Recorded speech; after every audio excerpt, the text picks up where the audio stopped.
1974, in a case that shocked the nation, an incredibly violent and shocking murder was committed by a peaceful and loving family man who was overcome by either inner demons or literal ones.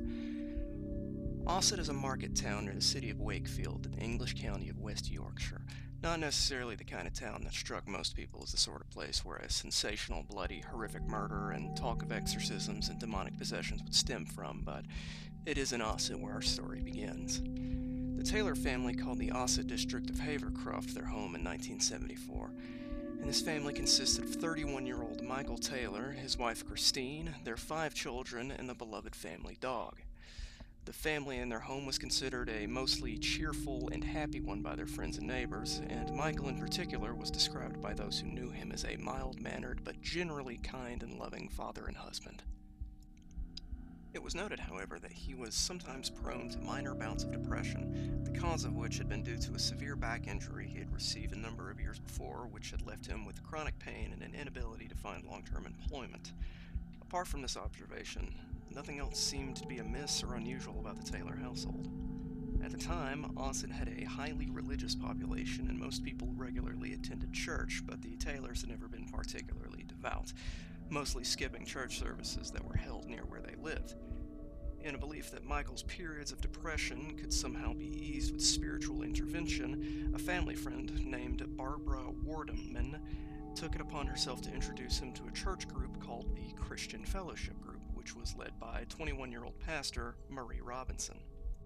Whereas Michael had previously been non-religious, he soon began to attend regular meetings of the group, and he would become an active member of the congregation. He became well acquainted with their teachings and quickly fell under the spell of the charismatic Murray Robinson. Michael began spending what seemed to be an inappropriate amount of time with Robinson, attending more and more meetings and gatherings of the group and joining Robinson in congregations where they would use the power of God to exorcise people of their sins and speak in tongues.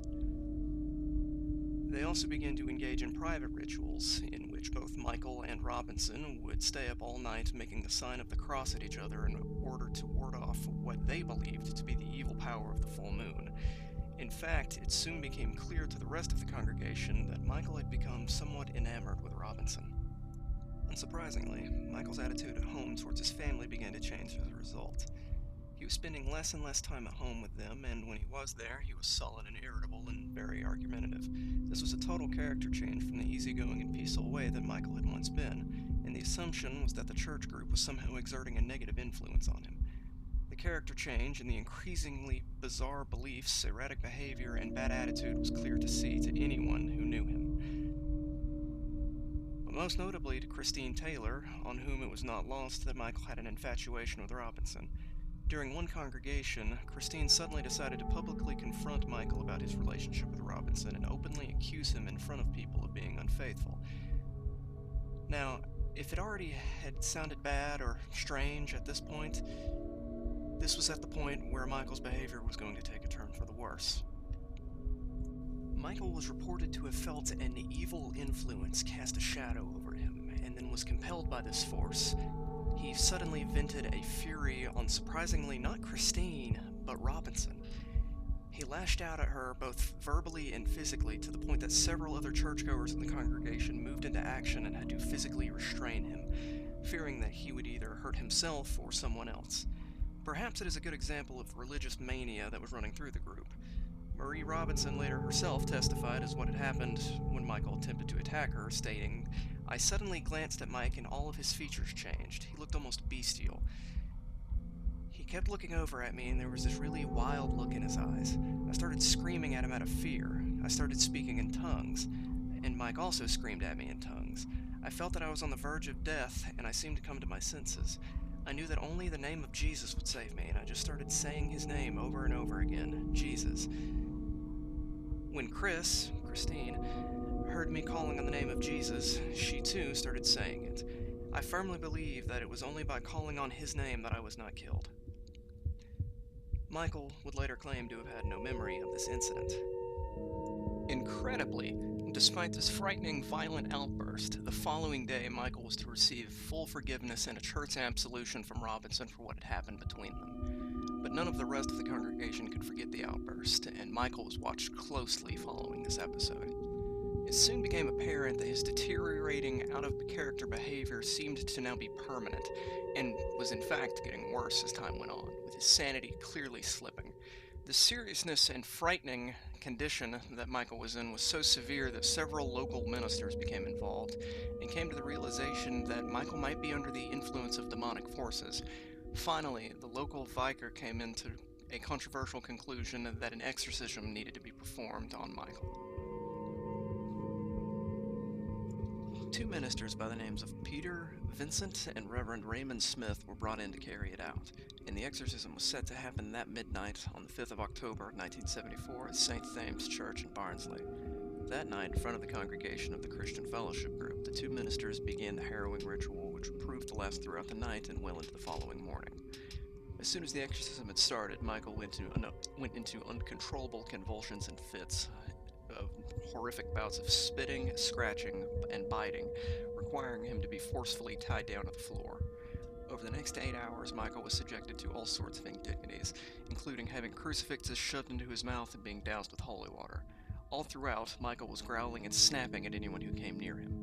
The priests in charge of the exorcism claimed that the ceremony had managed to ascertain that there were about 40 demons inhabiting Michael's body, representing such traits as incest, bestiality, blasphemy, lewdness, heresy, masochism, and carnal knowledge. As one can easily imagine, these alleged demons did not go easily from Michael, each one having to be reportedly dragged out kicking and screaming. After 8 hours of this, by 8 a.m. on October 6th, 1974, the priests carrying out the exorcism could no longer be able to continue through exhaustion. Strangely, it was decided that the exorcism would have to be finished at a later time, although the priests claimed that 3 demons, those of insanity, anger, and murder, were still stubbornly possessing Michael, and had not been successfully removed just yet. Apparently, the congregation who had been present for the exorcism agreed in part, for one witness to the terrifying events, a minister's wife named Margaret Smith, was to later claim that she had received a warning in her mind from what she believed to be God, saying that the demon of murder was going to escape from Michael and kill Christine. She pleaded with the 2 priests to complete the exorcism, but they dismissed her warnings and instead told Michael and Christine to go home to rest and prepare for the next and final part of the exorcism, which was to be performed the following day. Now, whether there were really demons still infesting Michael Taylor's body or not, or whether he had succumbed to a full-on mental psychosis and had been tipped over the edge by the events that had taken place that night, what would happen the following day was nothing short of a pure, evil, and insane episode. It was about 9:45 the following morning, October 7th, and not 2 hours after Michael and Christine had been sent home to rest up to prepare for the next night's exorcism. A patrol car passing through the normally quiet streets of Osset came upon a shocking and unnerving sight. Coming around the corner, the officer in the car, Police Constable Ian Walker, was confronted by the sight of a man stumbling around in the middle of the street, naked and covered head to toe in blood. His body was allegedly slicked with it. Stopping the car and approaching the man, the constable saw the man curl into the fetal position and heard him ranting and screaming over and over, "It is the blood of Satan." Unsurprisingly, this had attracted a crowd of onlookers, some of which knew the disturbed man. It was Michael Taylor. As Walker approached the man, he immediately called for an ambulance, fearing that Michael had hurt himself or someone else, and tried unsuccessfully to calm Michael, who was still screaming senselessly, ranting only about Satan. He continued screaming as the ambulance from the local hospital had arrived and taken him away. The onlookers who had crowded around the ambulance now told the policeman that the deranged maniac was Michael Taylor, and gave the officer his address, to which the police car then headed to. Walker, upon arriving at the Taylor home, was surprised and perhaps apprehensive to find the police car already there, which he later found had been summoned for by a frightened neighbor who had heard a commotion that night. Walker approached the house but was stopped by the sight of his lead inspector emerging from the front door, bending over and vomiting. As the inspector gathered himself, he spoke to Taylor, telling him, "You don't want to see this one, son. I've never seen anything like it, and I've seen a few. It's the wife. She's got nothing left. He's ripped her apart, son. It's a mess in there. She's got not much left. You don't want to see this." Ignoring his superior's warnings, Walker stepped into the Taylor home to see what exactly had shaken him to such an extent. The interior of the front room was completely destroyed, blood covering nearly every surface of the room. Along with it, strips of flesh, hair, unrecognizable organs, and brain matter. On the floor of the living room lay the bodies of Christine Taylor and the family's pet dog, nearly unrecognizable. The blood that had covered Michael's body was not his own, but Christine's. Between the time of his exorcism that night and being spotted by police the following morning, Michael had removed his clothing and strangled Christine into unconsciousness, the following attack being so violent that it had literally torn her face clean off of her body. There was no murder weapon involved. He had gouged out her eyes and ripped out her tongue with his bare hands, shredding and peeling the rest of her face down to the bone, so much so that she was barely left recognizable as a human being. While Christine had died of shock and asphyxiation of her own blood, mercifully quickly, Michael then turned his attentions to the Taylor family's pet dogs, strangling it and literally tearing it limb from limb. He had torn its legs from their sockets and its hair and teeth and eyes from its skull. He then left the house screaming, bloodied, and nude, ultimately being found by Walker a short time later. It was described as the most horrific crime scene that any police officer who had attended it had ever seen. Michael was taken into police custody from the hospital, and when interviewed some hours later, at least when he was deemed rational enough to talk again, he was asked to try and explain what had happened that night. He told Police Detective Inspector Brian Smith about the exorcism that had occurred only hours before, saying, "It was a long night. They danced around me and burned my cross because it was tainted with the evil. They had held me in the church all night long. Look at my hands. I was banging on the floor. The power was in me. I couldn't get rid of it, neither could they. They were too late. I was compelled by a force within me to try and destroy everything living within that house." Although Michael had claimed that he could remember nothing of the actual murder, claiming to deeply love his wife, when asked by the inspector how he had felt, Michael simply replied, "Released. I am released. It is done. The evil within her has been destroyed." Beginning in March of 1975, Michael Taylor's trial for the murder of his wife, Christine, had began. Neither the prosecution nor defense denied that at the trial that Michael Taylor had severe mental issues, Michael himself testifying, claiming that he had no recollection of the actual killing and that he had deeply loved his wife and had been under the control of an evil supernatural force, and that he had suspected that Christine had also been possessed by that same force. He was able to offer no other explanation. The ace in the hole of his defense was discrediting the Christian Fellowship Group and the Anglican and Methodist priests who had carried out the exorcism. The defense, claiming that the Christian fanatical prayer group was more of a fanatical cult and had managed to influence Michael by using potent mind control and indoctrination, feeding his already existing mental issues. At one point, he described the group as neurotics feeding neuroses to a neurotic. Blame was also apportioned to the exorcism itself. The prosecution claimed that the ritual had taken a severe toll on an already deeply disturbed man, and coupled with the warped religious ideals and beliefs that the prayer group had instilled in him, these negative influences had pushed Michael over the edge into a realm of madness and barbarism. The lead defense attorney, Mr. Ognall, had made an impassioned personal statement during the trial that illustrated just how much responsibility the church was viewed to have had held in this horrific crime, saying, "I am aware that it is generally regarded as improper for an advocate to express any personal feeling or opinion in a case in which he is engaged, but I am afraid that I find it quite impossible to observe such constraints in this case. Let those who are truly responsible for this killing stand up. We submit that Taylor is a mere cipher. The real guilt lies elsewhere, religion being the key.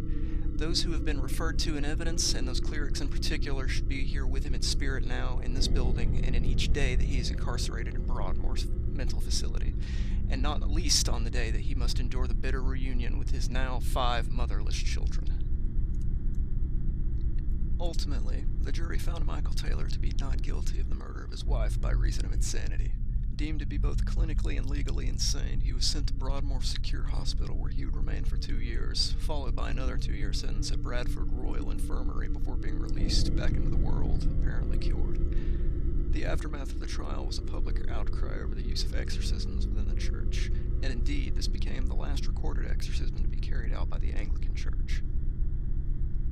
Throughout the trial and in the years following it, the chief Anglican priest who had been in charge of Michael's exorcism, Father Peter Vincent, continued to insist that Michael Taylor had indeed been inhabited by demons, and that the Osset case had indeed been an authentic case of demonic possession. Father Vincent's career in the church was largely unaffected following the case, apparently lacking consideration for the family destroyed and the horror of what had happened.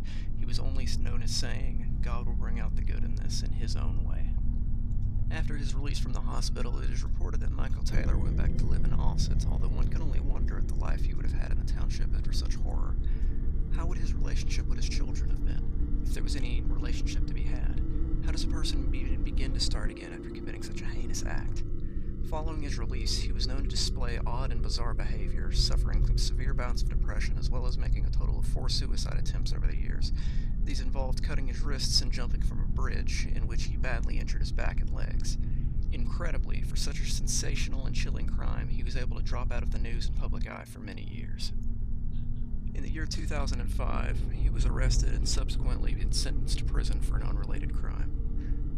A week into his sentence, he began exhibiting the same violent, erratic, and irrational behavior he had shown prior to the murder of his wife in 1974, and was subsequently ordered to a psychiatric hospital, where he remains to this day.